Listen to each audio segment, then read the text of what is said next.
በ1907 ኦክላሆማ የራሷን ግዛትነት ስታረጋግጥ የክሪክ ፍሪድመን ተወላጆች የመሬት ድርሻ የማግኘት መብት ነበራቸው። ከነዚህም መካከል አንዷ የሆነችው ሳራ ሪክተር የተባለች ልጅ ድርሻዋን ብትረከብም በመሬቱ ምን እንደምታደርግበት ግን ምንም ሐሳብ አልነበራትም። ቦታው ከአውሎ ነፋስና ከእባብ በስተቀር ለሌላ ለምንም የማይጠቅም ምድረ በዳ ነበር። አባቷ መሬቱን መሸጥ እንዳለባቸው ነግሯታል። ነገር ግን አንድ ቀን ሳራ ከመሬት በታች አንድ ድምፅ ሰማች።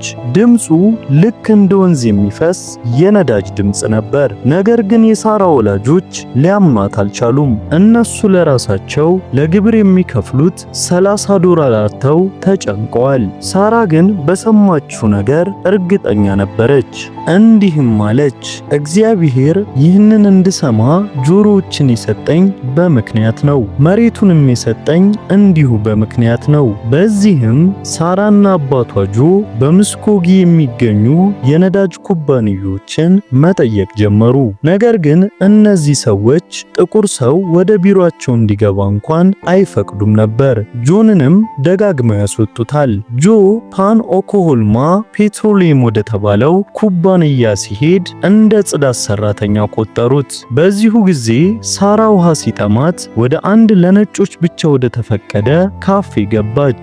እዚያ ተቀምጦ የነበረ አንድ ነጭ ሰውም ለተጠማችው ሳራ በውሃ ፋንታ ሌምኔድ ጋበዛት። ሳራ ሌምኔዱን ጠጥታ እንደጨረሰች አስተናጋጇ ሳራ የተጠቀመችበትን ብርጭቆ በፎጣ ይዛ ነሳችው። ሳራ ሰውየውን ለማመስገን ብትሞክርም አስተናጋጇ በፍጥነት ገፋፍታ ወደ ውጭ አስወጣቻት።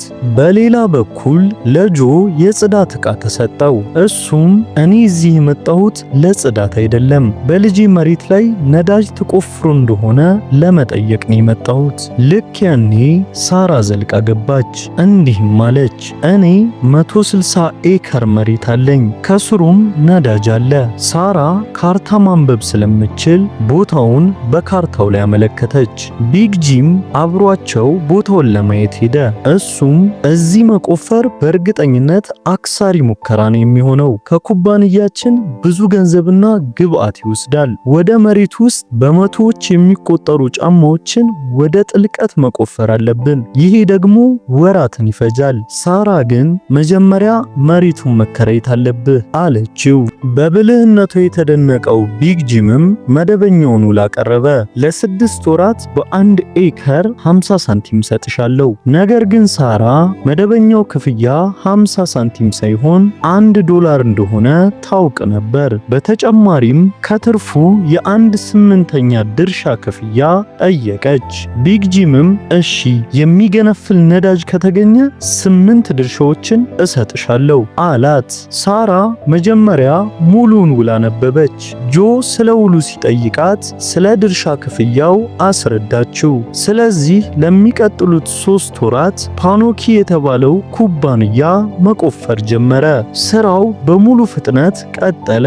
ነገር ግን ከ3 ወራት በኋላ ቢግ ጂም ምንም አላገኘንም፣ መሳሪያዎቹን መውሰድ ትችላላችሁ፣ ከዚህ በላይ ወጪ ከምናወጣ ትተኑ ብንሄድ ይሻላል። ይህን ስትሰማ ሳራ ተስፋ የመቁረጥ ስሜት ተሰማት። ነገር ግን ከጥቂት ቀናት በኋላ አንድ ሰው መሬቱን ለመግዛት ወደ ቤታቸው መጣ።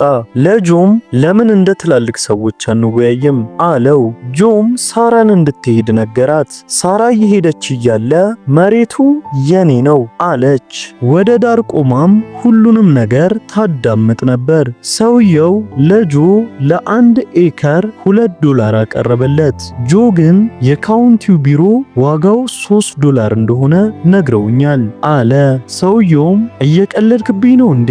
ይሄ የልጄ መሬት ነው፣ ትንሽ ትርፍ ማግኘት አለብኝ። ሰውየው ወዲያውኑ $6 አቀረበ።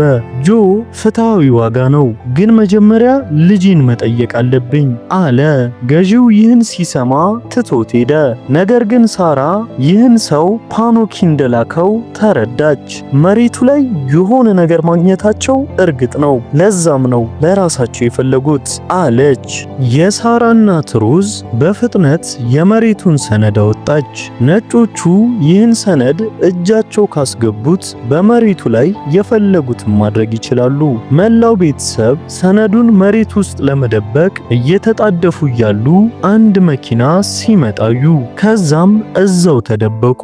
ሽጉጥ የታጠቁት የመኪናው ሰዎች ወደ ቤታቸው ገቡና ሰነዱን መፈለግ ጀመሩ። የሳራ ውሻ ብሉ እየጮኸ ወደ እነሱ ሲሮጥ ተኩሰው መቱት። ከዛም ሄዱ። ቢግ ጂም በእነሱ ላይ ተናደደ። አሁን እንደምንፈልገው ያውቃሉ። በዚሁ ጊዜ በጥይት የቆሰለው የሳራ ውሻ እየሮጠ ሄደ።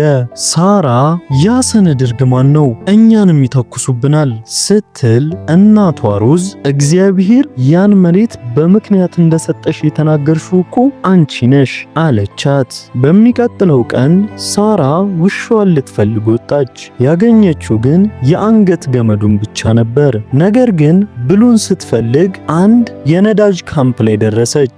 በእነዚህ ኃይለኛ ሰዎች መካከል ለመሄድ አልፈራችም ነበር። እናም በካፌ ውስጥ የጋበዛትን ሰው በርትን እዛ በድጋሚ ያገኘችው። ከዛም ካፌ ውስጥ ተገናኝተን ነበር። ያን ጊዜ ጋዜጣ ላይ ስሞችን እያከበብክ ነበር። የበርት አጋር ሜስ? አዎ እሱ መሆን አለበት አለ። በርት ራሱን የነዳጅ አሳሽ ብሎ ነው የሚጠራው። ሳራም ቀጥላ በመሬቴ ስር ነዳጅ አለ።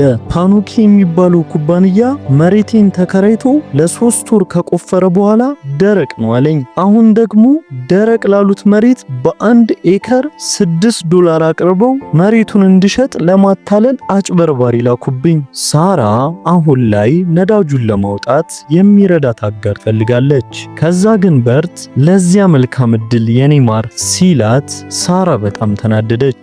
እኔ የቢዝነስ ሐሳብ እያቀረብኩልህ ነው፣ አንተ ግን እንደ ሕፃን እያሾፍክብኝ ነው ስትለው በርት ተነስቶ ወደ ሳራ ተመለሰና ስለ መሬቷ ጠየቃት።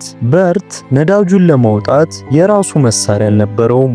ሳራ ችግር የለም ፓኖኪ ሁሉንም መሳሪያቸውን መሬቴ ላይ ትተውታል። ይህን ሲሰማ በርት አጋሩን ሜስን ይዞ ከሳራ ጋር ሊሄዱ ሲሉ ሳራ ከመሄዳችን በፊት ውላችንን ማስተካከል አለብን አለችው። በ50-50 ክፍፍል ወሰኑና ተጨባበጡ። በርት አንደኛ ደረጃ የሆነውን መሳሪያ ሲያይ በጣም ተደሰተ።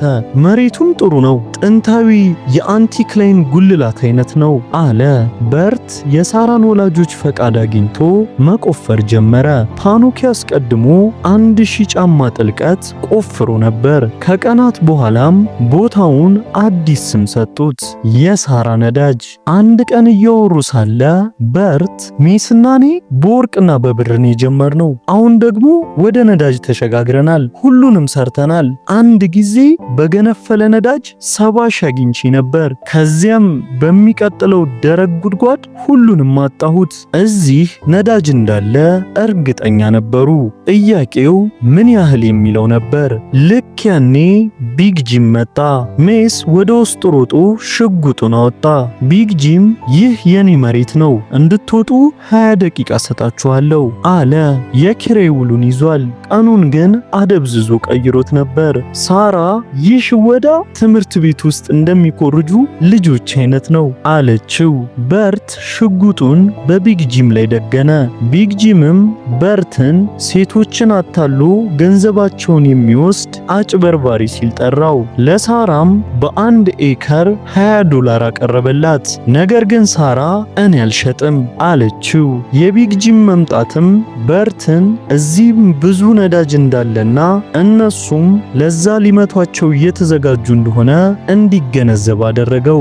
አንድ ቀን እየቆፈሩ ሳለ ማሽናቸው ችግር መፍጠር ጀመረ።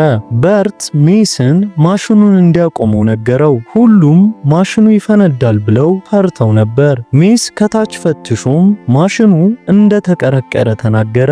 ወደ 1500 ጫማ ጥልቀት ወርደው ነበር። ነገር ግን ይህ የመንገዱ መጨረሻ ሊሆን ይችላል፣ በርት ጉድጓዱን መተው ይኖርብናል ሲል ሜስ የላለውን ድንጋይ በዳይናማይት ማፈንዳት እንችላለን። በርት በጣም አደገኛ እንደሆነና ብዙ ፈንጂዎችን እንደሚጠይቅ ሲናገር ሳራ ከደረቅ ጉድጓዶች በስተቀር ምንም የማታገኙት ለምን እንደሆነ አይገርምም፣ በቀላሉ ተስፋ ትቆርጣላችሁ አለች። ሜስ የግድግዳ መንጠቆ የመሞከርን ሐሳብ አቀረበ። የግድግዳ መንጠቆችን ማግኘት አስቸጋሪ ነበር፣ እንዲሁም ተጨማሪ መሳሪያ ያስፈልጋቸዋል። ይህም ተጨማሪ ገንዘብ ያስወጣል። ሳራ መምህሬ በሕይወት ውስጥ ሁሉም ነገር ዋጋ አለው ይላሉ። እዚህ ዋጋ ያለው ምን አለን አለች። ይህን ሲሰማ በርት አንድ ሐሳብ መጣለት። ሳራንና የጭቃ ናሙና ይዞ ለማስመርመር ወደ ጂኦሎጂስት ሄዱ። ምርመራው $10 ያስከፍላል። በርትም ከኪሱ $10 አውጥቶ ከፈለ። ምርመራው የተወሰኑ ሰዓታትን ስለሚወስድ በርትና ሳራ ለእግር ጉዞ ወጡ። በጉዟቸው መሃልም በርት አንዲት ሴት አገኘ።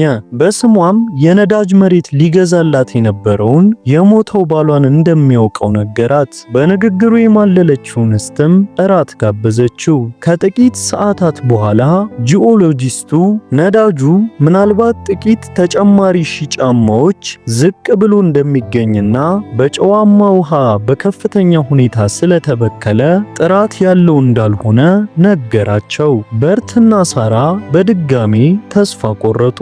ነገር ግን ለበርት የሆነ ነገር ትክክል ሆኖ አልተሰማውም። እዚያው ለተወሰነ ጊዜ ጠበቁ።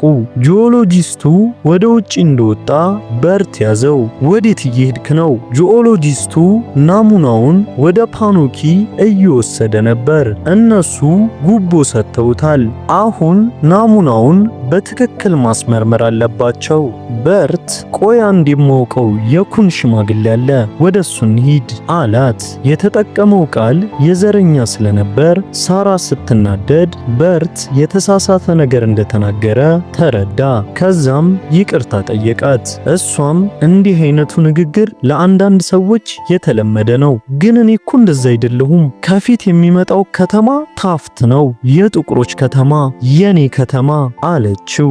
ምንም ዲግሪ የሌለውን ሰው ሊያዩ ሄዱ። ነገር ግን እሱ በህይወት ካለ ከማንኛውም ጂኦሎጂስት የበለጠ አውቃለሁ አላቸው። ለምርመራው $5 አስከፈለ። በርትና ሳራ ምርመራው እስኪጠናቀቅ እዚያው ተቀመጡ። በምርመራው ጂኦሎጂስቱ በደስታ ተዋጠ። ከዛም ከዚህ በፊት እንደዚህ ያለ ነገር አይቼ አላውቅም፣ አስደንጋጭ የሆነ ፍግት አለው። የግራቪቲ ንባቡ 40 ዲግሪ ነው። ይህም በጣም ቀላል ነው። ድፍድፍ ነዳጁ በጣም ንጹህ ከመሆኑ የተነሳ ቦታው በመላው ኦክላሆማ ውስጥ የተለየ ቦታ ነው የሚሆነው። ሳራ በባቡር የሚጫን ያህል ብዙ ነዳጅ ቢኖራትም የውሃ ጉድጓዳቸው ተዘግቶ ነበር። እሱን ለመጠገንም ብዙ ገንዘብ ያስፈልጋቸዋል። ሚስ ወይ ባንክ እንዝረፍ እንዲህ ጎበዝ አለ። በሚቀጥለው ቀን በርት ብድር ለማግኘት ወደ ባንክ ሄደ። ናሙናውን አሳያቸው። እነ በርት የጉድጓድ መንጠቆ ለመግዛት $2000 ያስፈልጋቸው ነበር። ነገር ግን ባንኩ በተዘጋ ጉድጓድ ላይ ብድር አይሰጥም። እየወጣ ሳለ በርት አንዳንድ ሴቶችን ተመለከተ። ከካፌ ውጪ እነሱን ማሽኮርመም ጀመረ።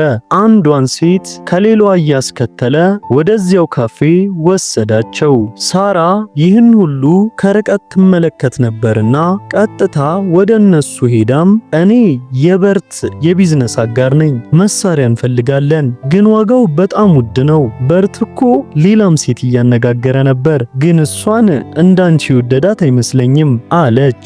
እዚያ የነበረችው አስተናጋጅ ማርሻሉን የሆነ ነገር እንዲያደርግ ነገረችው። በርትና ሳራ ማርሻሉን እንዳዩ ተነስተው ወጡ። በርት ሄዶ ፈንጂዎችን ገዛ። ሻጩ ሳራን እንዳያት ወደ እሷ መራመድ ሲጀምር በርት እሷ ከኔ ጋር ናት አለው። ሻጩ ዘረኛ ንግግር ሲናገርም በርት በቡጢ መታው። ወደ ቤት ሲደርሱ ማርሻሉ የክሪክ ብሔር ተወላጅ የሆኑ ታዳጊዎች በተኙበት እንደተገደሉ ነገራቸው። የነሳራንም ቤተሰብ አስጠነቀቃቸው። ሳራ ማልቀስ ጀመረች። እነዚያ ልጆች የክፍል ጓደኞቿ ነበሩ። እናቷ በመፍራትም የኔም ሴት ልጅ ደህንነቷ የተጠበቀ አይደለም፣ ለበርትም ልጄ የህይወቴ ጣዕምና ፀሐይ ናት፣ ምንም ነገር አይደርስባትም አለችው። በሚቀጥለው ቀን ሜስ ለበርት ለእነዚያ መበለቶች በገንዘባቸው ምትክ ምን ሰጣቸው? የሰጡህ ካንተ ንብረት የበለጠ እንደሆነ ገምታለሁ። እንዲህ አይነቱ ስምምነት ወደ እስር ቤት ይወረውረሃል። በርትም ገንዘብ እንፈልግ ነበር፣ እኔም አመጣሁት አይደል? አሁን ፍጠንና ወደ ስራ እንግባ አለው። ሞተሩን በድጋሚ ያስነሱት። ሁሉም ሰው ሁሉም ነገር በድጋሚ ሲሰራ በማየቱ ተደስቶ ነበር። ነገር ግን ችግሩ አላበቃም። ማሽኑ በድጋሚ ተቀረቀረ። ልክ በዚያን ጊዜ በርካታ መኪኖች ወደ እነሱ አቅጣጫ መጡ።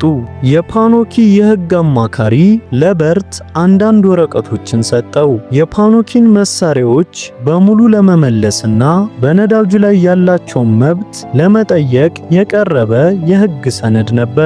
በሰነዱ ላይ ሳራ በፈረመችው ንዑስ የኪራይ ውል ላይ በመመስረት በመሬቱ ላይ መብት ጠይቀው ነበር። ሳራ በህገ ወጥ መንገድ ከመሬቱ እንዳባረረቻቸው ሲናገር በርት ሳቀ። የ11 ዓመት ልጅ አባረረቻችሁ? በርት ነገሩን ግልጽ አደረገ። ከእናንተ ከፓኖኪ ወረበሎች አንዳችሁ እዚህ መሬት ላይ እግራችሁን ብታነሱ እንተኩስባችኋለን። ከዛም አማካሪው በርትን በግል ቀጣሪዬ ላንተ የተለየ ስምምነት አለው። ታውቃለህ፣ ይህ ሁሉ ነገር ለዓመታት በፍርድ ቤቶች ሊጓተት ይችላል አለው። ነገር ግን በርት ስምምነቱ ምን እንደሆነ እንኳን ሳይሰማ ውድቅ አደረገው። በዚህም ደበደቡት። ከዛም ከቢግ ጂም ጋር መኪና ውስጥ ተቀመጠ። ቢግ ጂም እንዴት ያለ ድንቅ ቢዝነስ ውስጥ ነው ያለነው፣ ግን ይቺ ትንሽ ልጅ በዚያ ሁሉ ገንዘብ ምን ታደርግበታለች? ፍርድ ቤቶች ስጋት አላቸው። የአካባቢው ዳኞች ካልተማረና እድሜው ካልደረሰ የቀድሞ የባሪያ ማህበረሰብ ጋር መነጋገር ሰልችቷቸዋል። ግዛቱ ነጭ ሞግዚቶች እንዲኖሩ የግድ ይፈልጋል። በዚህም በርት የሳራ ሞግዚት ሆኖ ከዚያ በኋላ መሬቱን ለፓኖኪ መሸጥ አለበት ማለት ነው። በርት ለአፍ ታሰበና በምላሹ 15% ጠየቀ። ቢግ ጂም መደበኛው የሮያሊቲ ክፍያ 12 ተኩል ነው እኮ። ይህችን ልጅ እንድከዳት ከፈለክ ለእኔ የሚክስ ነገር ልታደርግ ይገባል። ቢግ ጂም ተስማማ። ከዚያ በኋላ በርት ወደ ነሳራ ሄደና መላው ቤተሰቧ ጠመንጃዎቻቸውን ይዘው ከቤት እንዲወጡ ነገራቸው። ሮዝ በፍርሃት መሬቱን ከፈለጉት ይውሰዱት አለች። ሮዝ የተጨነቀችው ስለ ልጇ ደህንነት ብቻ ነበር። በርት ለሜስ ስለ ፓኖኪ ስምምነት ነገረው። እኛ 15% እናገኛለን። የሳራን እናሰምታታል። እነሱ አይፈልጉም። ጉድጓዱም ተዘግቷል። ልናደርገው የምንችለው ምርጥ ነገር የፓኖኪ ሰዎች መጥተው አዲስ ጉድጓድ እንዲቆፍሩ መፍቀድ ነው። ነገር ግን ሜስ ሳራን መክዳት አልፈለገም ነበር። በርትም በምንኖርበት ዓለም ውስጥ ጥቁር የቆዳ ቀለም ያላትን ልጅ ይህን ያህል ትልቅ ሀብት እንድትይዝ አይፈቅዱላትም። ስለዚህ እኔ በኋላ ክሳታለሁ። በሌላ በኩል የሳራ ቤተሰብ ወደ ቤት ሲደርሱ ውሻቸው በህይወት ተመልሶ ነበር። ሁሉም እሱም በማየታቸው ተደሰቱ። በዚያ ምሽት ሮዝ ሳራን ከዚህ በፊት ብጠይቅሽ ኖሮ ኦልድ ብሉን መልሰሽ ለማግኘት ምን ትሰጪ ነበር? ሁሉንም ነገር። አሁንም እንደዛ ይሰማሻል? ሮዝ ይህ ምልክት እንደሆነ አመነች። ልክ በሚቀጥለው ቀን በርት ሳራ የሞግዚትነት ወረቀቶቹን እንድትፈርም ለማድረግ መጣ። ሳራም ይህ የህይወት አዛዥ ያደርጋል፣ ስርዓቱንና ደንቡን እንዴት መጠቀም እንዳለብኝ ስለማውቅ እንድታምኘኝ ይፈልጋለሁ። ሳራ ስትፈርም ወላጆቿን እየተመለከተች በርትን ይህ እኔን ለመጠበቅ ነው አይደል ስትል ጠየቀችው። በርትም አዎ ሲላት ሳራ ፈረመች። አሁን ሁሉንም ነገር ለማረጋገጥ የፍርድ ቤት ችሎት ይኖራል። ሳራ ልክ እንደ በፊቱ የበርትን እጅ ጨበጠች። በርት ሄደ። ጆ በርትን አላመነውም ነበር። በህይወቱ ሙሉ ሀብትን ሲያሳድድ ኖሯል። እንዴት ይታመናል ሲል ሳራ እንደምታምነው ስትናገር እናቷ እኔ ይህን ጭቅጭቅ በማዕድ ላይ አልታገስም። የአንድን ሰው ልብ ውስጥ ያለውን ማየት አንችልም። ነገር ግን ነገ አንገታችንን ቀና አድርገን ወደዚያ ፍርድ ቤት መግባት እንችላለን። ይሄ ማለት ሳራ በዳኛው ፊት መናገር አለባት ማለት ነው። እናቷም ልጄ እግዚአብሔር ቃላቱን ይሰጥሻል አለቻት። ከፍርድ ቤቱ ውጭ በርካታ ሞግዚቶች በነዳጅ የበለጸገ መሬትን ከወካዮቻቸው ላይ እየሰረቁ ስለነበር ይህንን የነጭ ሞግዚትነት ሕግ ለመቃወምና ሳራን ለመደገፍ ብዙ ጥቁር ሕዝቦች ተሰብስበው ነበር። ሁሉም ሰው በሳራ መሬት ስር ነዳጅ እንዳለ አውቆ ነበር። ሳራ ፍርድ ቤት እንደደረሰች ሚስ ባራርድ የተባለች ሴት በሳራ ስም አገልግሎቷን ለማቅረብ በፈቃደኝነት ጠየቀች። ነገር ግን ዳኛው ተመልሳ እንድትቀመጥ አዘዟት። ዳኛው ከሳራ ጋር ሁሉንም ነገር አረጋገጡ። ሳራም ይህንን ለምን ወላጆቼ ማድረግ አይችሉም? መንግስት ያንን ንብረት የሰጠኝ በአያቶቼ ምክንያት ነው ስትል ጠየቀች። አክላም መሬቱ አረምና እንሽላሊት ብቻ በነበረበት ጊዜ ሙሉ በሙሉ የኔ ነበር። ከዛ ግን ሰዎች በመሬቱ ላይ ነዳጅ እንዳለ ሲያውቁ ንብረቱ የነሱ እንደሆነ ማሰብ ጀመሩ። ስለዚህ እኔ ነጭ ሞግዚት ማግኘት አለብኝ ተባለ። ሳራ የተሰጣትን ነገር መጠበቅ ብቻ ነበር የምትፈልገው። በመቀጠልም ሕጉ ያለው ለዚህ አይደል እንዴ ስትል ጠየቀች። በፍርድ ቤቱ ውስጥ የነበሩት ጥቁር ሕዝቦች ሳራን መደገፍ ጀመሩ። ዳኛው ችሎቱን አዘገዩና የሞግዚትነቱን መብት ለበርት ሰጡ። ልክ ወደ ውጪ እንዲወጡ ጆ ከበርት የወረቀቶቹን ቅጂ ጠየቀ። ሚስ ባርናርድ በእነሱ ስም ሁሉንም ነገር እንደምትከታተል ስትናገር በርት ወረቀቶቹን አስረከበ። ከዛም ለሳራ እንድታምኚ ብቻ ነው የምፈልገው አላት። ከዚያም በቀጥታ ወደ ቢግ ጂም ሄደ። ከዛም ለሷ መሬት ሳይሆን በዙሪያው ላለው ለእያንዳንዱ ቦታ 15% ፈልጋለሁ አለው። በርት የሳራ መሬት 40.6 ግራቪቲ ያለው ነዳጅ እንደያዘና ቢግ ጂም ነዳጃቸውን ለመስረቅ በአካባቢው ያሉትን ቦታዎች እየገዛ እንደሆነ አውቆ ነበር። ቢግ ጂምም ያለ አማራጭ የበርትን ሁኔታዎች ተቀበለ። በርት አክሎም እናም ደህንነቷ እንዲረጋገጥ እፈልጋለሁ አለው። ሳራ በርት ወደ ፓኖኪ ቢሮ ሲገባ ስታየው ወደ እሱ ሄደችና ትክክለኛውን ነገር አደርግልሻለሁ ብለህ ነበር። እያደረኩም ነው። እቅዳለኝ። የነዳጅ ኢንዱስትሪው ከባድ ነው። ድርሻሽን ታገኛለሽ። ይህ ስለኔ አይደለም፣ ይህ ስለ ነፍስ ነው። ሚስተር በርት ስሚዝ ሜስ የሳራን ቤተሰብ ወደ ቤታቸው አደረሳቸው። ነገር ግን ሲመለስ የተደበቀ መኪና አየ። የፓኖኪ ሰዎች ነበሩ። ጠመንጃ ወጡበት። ሜስም ጠመንጃውን አወጣ።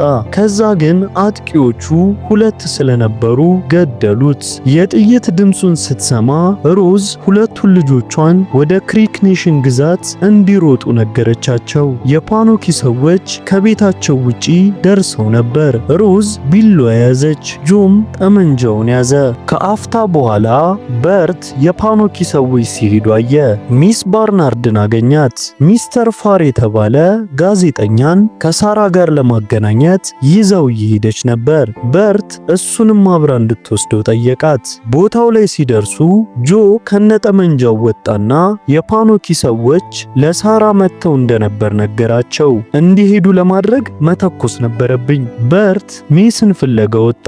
ከዛም አስከሬኑን አገኘው። ሚስ ባርናርድ ቀጣዩ ኢላማ ሳራ ናት። አንተ በፈረምከው መሰረት በመሬቱ ላይ ሕጋዊ መብት አላቸው። ስለዚህ እንደኔ ያለ ሰው ወደ ፍርድ ቤት ተመልሶ እንዳይከስ እሷን መግደል ይፈልጋሉ አለች።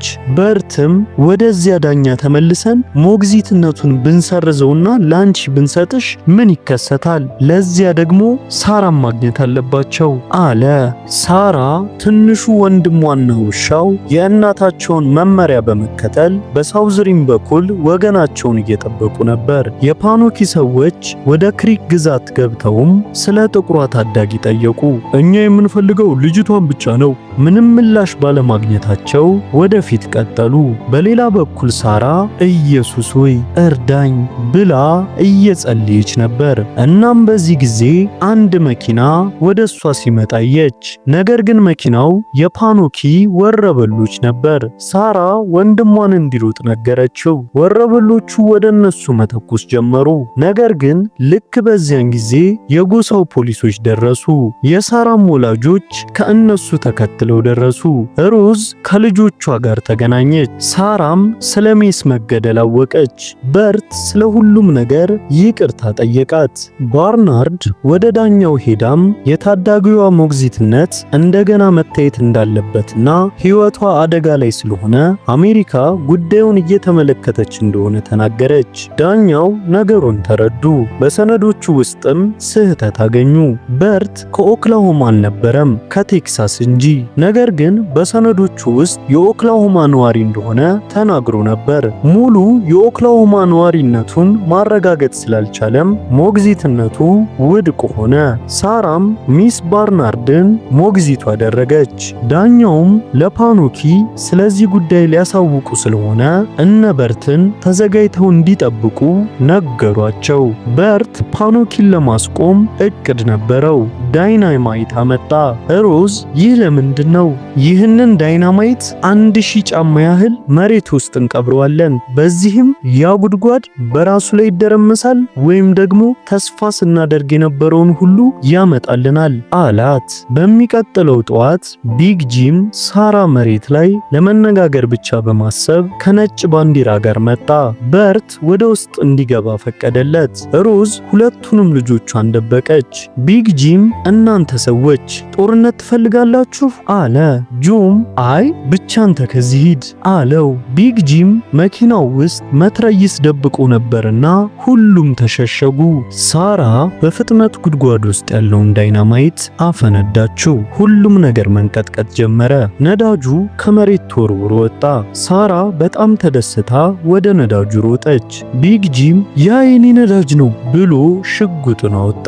ነገር ግን በርት አስቆመው። በአካባቢህ ባሉ ጉድጓዶች ላይም ዳይናማይት ቀብር ያለው አለው። ቢግ ጂም ሽጉጡን ወደ ሳራ ሲያነጣጥር አባቷ ተኩሶ ሽጉጡን ከእጁ ላይ አስጣለው። ከዛም ፖሊስ አሰረው። ሳራ ነዳጇን እየተመለከተች በደስታ ጨፈረች። ህልሟ እውን ሆነ።